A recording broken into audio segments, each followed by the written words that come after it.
Guys, this is Mike with Resistance Photography, and I'm going to show you how I took this image right here and created this image right here. So normally I would never underexpose like this, but I was using off-camera flash and my flash did not fire, so I had a really underexposed image. And while I'm going through and editing in Lightroom, I was like, hey, I'm just going to have fun with that image, edit it, and see what I come up with. And this is what I produced down here. So I posted this in a Photoshop and Lightroom group on Facebook and received some good feedback and a couple people asking me to make a tutorial. So I'm going to show you how I did it. Now each photo is different, each person's different, each editing style is different, but just wanted to show you what I came up with. So here's our image. Like I said, super underexposed. Pretty much, I was going for something kind of like this. I didn't have my assistant, and it was a little windy out. You can tell her wind's blowing in the hair. So I was doing this bare bold. I didn't have a modifier on. But either way, I was still having fun. This is Haley. Her dad's a photographer in our local Facebook group.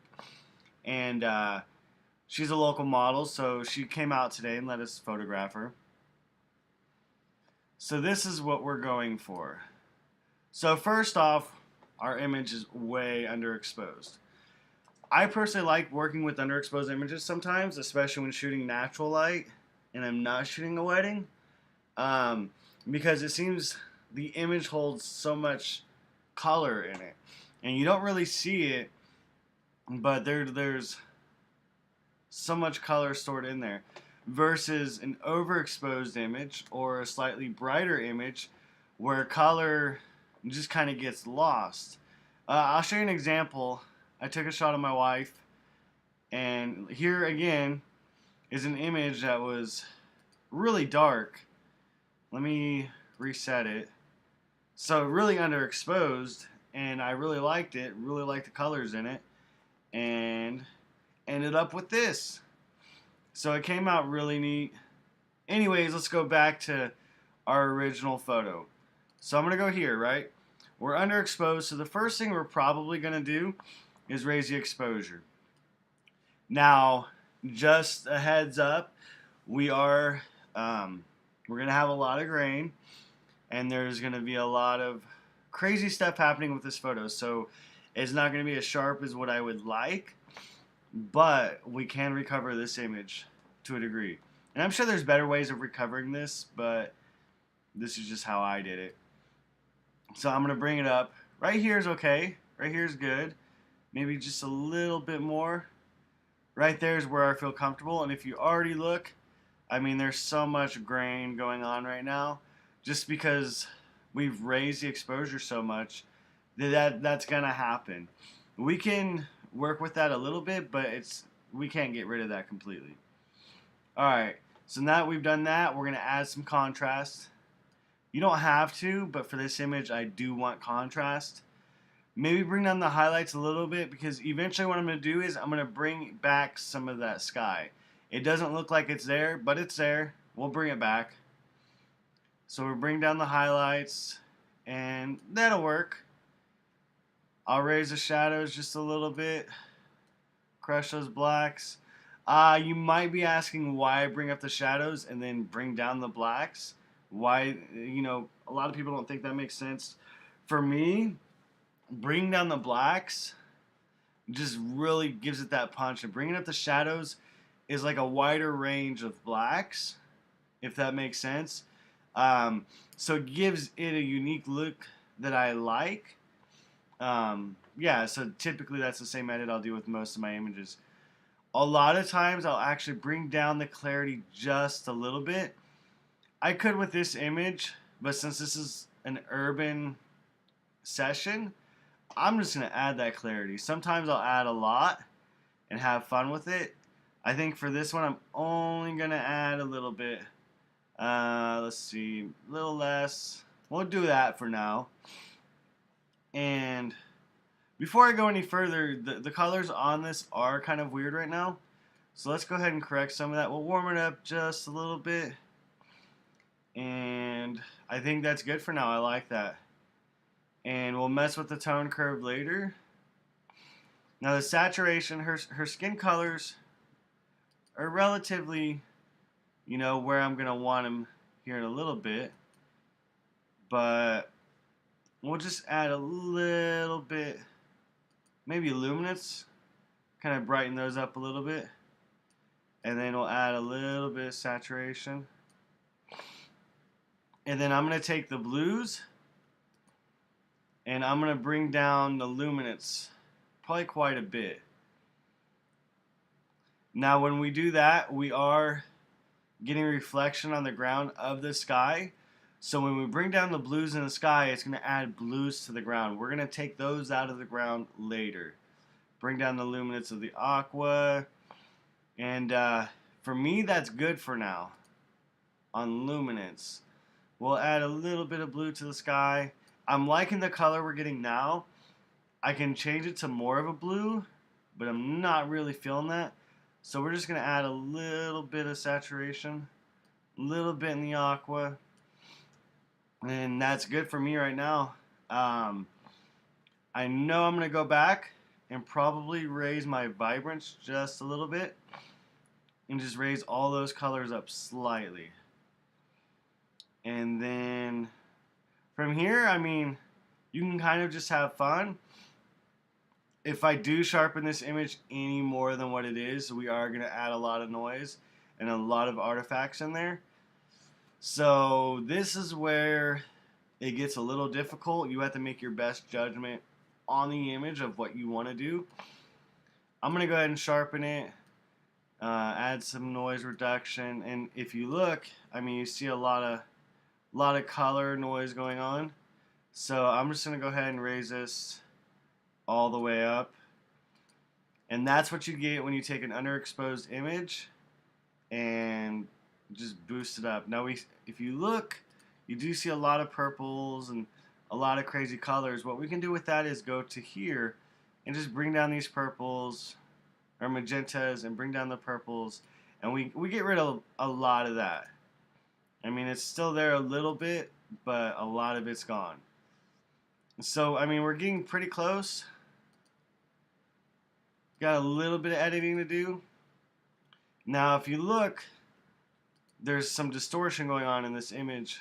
This one looks good. I like that. But this one does have distortion, a lot of crazy lens vignetting. So I'm going to go ahead and, let me go back. Enable profile corrections. And there we go. That's it. And it does feel a tad bit crooked to me. So maybe I'll even it out just a tad. Alright. And then when we did that, if you look, it got rid of the vignetting too. Now, believe it or not, for this image, let me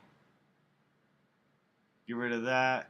Sorry, my wife works at a daycare, and yeah. Anyways, I'm going to add vignetting back into the image. And it sounds pretty crazy, but I like it. Now, a lot of people, let me actually redo this. A lot of people, when they add vignetting, let me just hit 0. A lot of people, when they add vignetting, this is what they do. Or they'll just do that, and they're like, oh, it looks cool. Well, when you do vignetting, you have to mess around with these sliders. I mean, you can't just have this rough edge. You've got to feather it, change the midpoint, everything. So yes, I'm going to do heavy vignetting, but I'm going to play around with everything on here. And I lost exactly what I was doing. Oh, my midpoint, that's right. We're going to take that midpoint and maybe lighten it up just a little bit. Alright, so it's pretty heavy. I'm trying to find a happy medium. It's pretty heavy, but that's okay. I do want that in my image. So I'm going to do now, I think it's everything I do want to play around with in Lightroom right now. And if you look, see, we did bring back some of that blue. The blue is there, but it's just recovering it, and especially since we did shoot underexposed, there was blue that it did capture. So I'm going to right click and edit in Photoshop. And then since I already have this image saved right here, I really don't want to save over it, because I just really like the way that came out, and I know I'm not going to replicate it perfectly. So I'm going to go to Camera Raw, I'm going to go into Photoshop, and so far I like it. I mean, it's actually coming out pretty good. And let's see. Go back here. Maybe that's why. No, never mind. Just kidding. So, okay, right on. Sorry. I was actually going through this before, and that's what I came up with, and I'm digging actually better now that I'm redoing this, what I'm coming up with now. I'm going to add it to this layer. The reason I'm doing this is because in Lightroom, I brought over, I think, this image right here, and since I brought it into Photoshop, when I save it, it's going to save over that. Long story short, don't worry about any of that. That's all for me because I don't want to get rid of an image. And, oh, that's right, I cropped this a little bit. Let me fix this crop. Alright, perfect. And just so you guys know, I'm all over the place. My tutorials may or may not make sense. Hopefully they do. I'm sorry if they don't. But I'm a scatterbrain. I'm everywhere. That's just how I work. That's what works best for me. I hope you guys understand. Love you guys. So, what we're going to do is we're going to add a little bit more blue to that sky. It's really dark up here, and there's pretty much no blue down here. I mean, when we add that vignette, that brought back some of that blue, but it didn't bring back as much as I would like. And then we're going to get rid of some of this blue in the ground. So what we're going to do is we're going to duplicate this layer twice. And if you want, you can rename it. Normally, I don't rename my layers. But for the sake of this video, I'll go ahead and do that. So I'm going to call this one Sky. And then I'm going to rename this one and call it the Ground. Alright, so we'll clear the sky and we'll work on the ground first. Alright, so with the ground, I have that. And let me actually, before I do that, I'm going to duplicate the background. I always try to keep one layer on the bottom. That way, I'll explain it in a little bit, but you'll see. The ground, I'll go ahead and go to Camera Raw Filter. I love Camera Raw Filter. Any adjustments I do more likely are going to be in Camera Raw Filter. Just because it's so easy to work with. It's like using Lightroom inside of Photoshop. It's cool. I like it a lot. So we're going to saturation, we're going to go to the blues, and we have a lot of blue in here. We don't want to completely get rid of it because it looks weird when the ground's completely gray. We do want a little bit of blue in there. Not too much, but just a little bit. The luminance, we can bring that, down, up, whatever we want to do. I'm going to bring it down just to give the ground a little bit of punch, and we're going to call that good. So I'm going to click OK. If you look, there's before, here's after. Not much of a change, but enough to where I'm happy with it.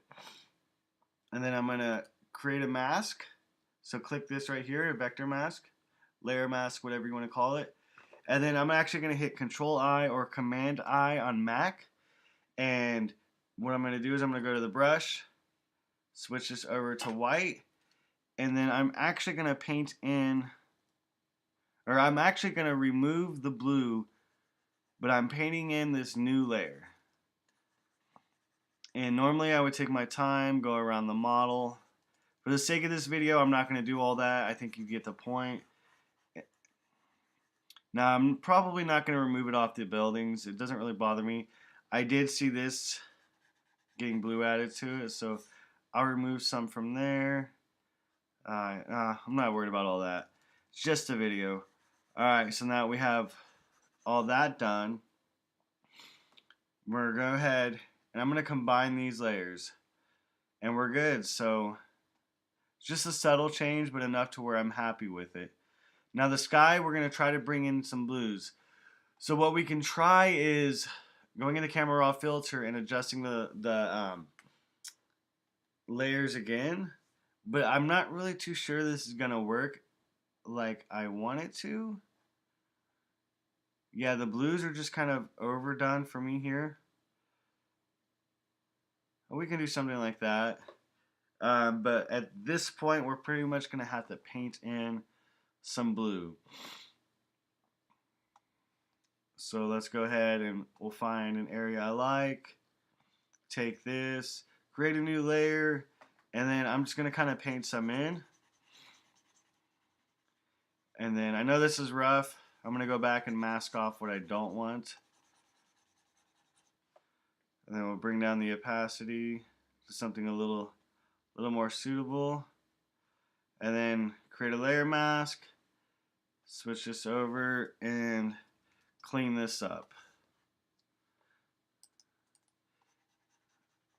So I'm not going to be perfect with this. I think you guys get the point. If you guys have to replace the sky, then go for it. Go in, do all that, clean it up. And so, I mean, it's not much, but it's, you know, it gives a little bit to the sky. Now, there's a little bit I can clean up here and stuff, but I'm not too concerned with that. Go ahead and combine these. Now, it's recommended to not combine all your layers. I like to. It works best for me. Doesn't work best for everybody, but I do enjoy it. So we're going to do this. Combine those. We got 2 fresh layers. Okay, and then at this point, what I would normally go do is I would go and smooth out her skin with some portraiture. That's all up to you guys if you want to do that. I would dodge and burn. Let's go ahead and do that actually. I wasn't going to, but we can do that. I'm down. So add some portraiture in. I have it set to how I want it. I pretty much use the same for every image. Now, sometimes I do like to mess around with portraiture in the background. I'll kind of show you a little bit of what I'm talking about. We'll do a layer mask, and then I'm gonna erase a little bit, and then I can go through and clean up her clothes. But for this image, since it is kind of grungy, I don't think I do want to do that. I think it'd just be too much. I mean, it looks cool, it's fun, but I'm not worried about all that. So let's actually go back a little bit. It's early in the morning, guys, so if I'm not making sense, excuse me. I probably should have made this a lot quicker. I'm still drinking my Rockstar and having my coffee. Anyways, so we're back to here. I'm going to go ahead and hit Control I. Oh, hold up. Actually, let me delete this layer mask. I don't know what just happened. Oh, I deleted the layer. There we go. Okay, we brought it back. So I'm going to delete the layer mask. What I want to do actually before I add portraiture, I want to duplicate my layer. So I'm doing it on a fresh layer. Now I'm going to do portraiture. Click OK. Click OK. Now I know a lot of people don't have this. So there are other, what do you call them? Techniques to remove blemishes and stuff in the skin. I do have, frequency separation. There we go. There's other ways to do frequency separation. I do have a tutorial on YouTube, so you can look through my videos and you can find that if you don't have portraiture. It's super easy to do. I like portraiture because I can just click it and I'm done. Oh, we don't want to do that. Alright, so now that I've ran portraiture, add a layer mask, hit Control I, and I'm going to paint on what I want. And then as you guys can tell, I mean, there's a lot of noise going on here. Unfortunately, that's what I get for raising my exposure so much. But, I mean, we're still going to have fun with this. So we're going to go and kind of just brush this in. It's probably not going to make too much of a difference. But, I figured I'd go ahead and go for it anyways. Alright, and then we're going to do some dodging and burning. So I'll show you how I dodge and burn. So I'm going to create a new layer. We're going to go to our grays, create a 50% gray. And you can look right here, it says 50%. Click OK. We're going to go ahead and just fill the layer with gray, create an overlay, and we have the dodging and burning over here. I'll just do a little bit inner cheeks. I like to do some around the hairline. It kind of just makes the image pop, maybe the eyebrows. Do a little bit along the nose. You can do creases with tattoos. I do like to do that. Kind of makes them pop a little bit. Do a little bit in here. Yada yada. Have fun. Dodge and burn wherever you want. We'll do her eyes. Give it a little bit of pop. Do the bottom of her lip right there. Do some right there. And I mean, it's all up to you guys what you want to do. It just gives it that little bit of pop. So right there to right there. I dig it. I like it. Looks good to me. Alright, so now that that's done, we'll go ahead and we'll merge these layers. And here's where we're at so far. It's just a little bit. The sky's a little gray for my taste, but it'll just give you guys an idea of what we're doing. Alright, so from here, I mean, I think that's pretty much everything I want to do in Photoshop. Oh, let me actually go ahead. I probably shouldn't even do this since there's so much noise already, but I'm going to go ahead and do it. Just kind of show you my normal workflow somewhat. And I'll sharpen it. I have it set to certain settings that I use for every photo. I'm not really too picky about trying to customize it to every photo just yet, but that's what I do. And we'll go ahead, make sure we combine all the layers, and then we're going to save it. And then once we save it, that's going to bring it back into Lightroom, like I was telling you guys. So we're actually right here. And if you look at the photos, I mean, they're pretty close. We still have a lot to do. Well, not a lot, but we still have a lot. We're going to add some contrast. And then maybe bring up the highlights just a little bit. I personally want a little bit of clarity. We're going to take the tone curve, and we're actually going to bring this up just a little bit. Now, you don't have to. A lot of people don't, especially for this type of image. I like to. I think it looks really neat. Let me actually bring down the contrast. I'm going to bring down the blacks instead. I like that much better, much better. And then try profile corrections again. Normally I wouldn't, but for this image I do want that wider feel. And wow, that's pretty close actually to that one. And we're gonna bring in the vignetting again. Like I said, you have to play around, you know, with feathering and the midpoint and all of that. You can't just throw a heavy vignette on there. And let me actually bring up the oranges in her face just like that. Much better. And then you can play around with the blues still. You can bring them down, add some saturation, desaturation, whatever you want to do. And I mean, that's pretty much where I want it. And you can bring some sharpening in there, but like I said, there's so much noise and crazy stuff going on that adding any sharpening at this point is just really gonna just mess up your image. Like I said, this is just for a local model, so I'm not too concerned about it. I like the way it looks. I don't care that there's a lot of noise. Obviously, I'm not, you know, selling this for a ton of money and not being used for advertising or anything like that, so I dig it. But yeah, that's pretty much it. I mean, we're not exactly the same. I can go through, spend a little bit more time. I know we lost a lot of detail on the pavement, but you know, we can always go back and adjust a few things and get that going. But that's pretty much it. I mean, yeah, I don't know. If you guys have any questions, feel free to contact me. You can email me at mike@resistancephotography.com. You can leave a comment on this. You can message me on Facebook. Check out my website at www.resistancephotography.com and all that good stuff. I hope this video was helpful. I hope you guys learned something from it. If there's anything I did that didn't make sense and you want me to break it down a little bit further, feel free to contact me and I'll totally, do what I can when I can with that. So yeah, that's pretty much it. You guys have a wonderful day and stay blessed. Bye.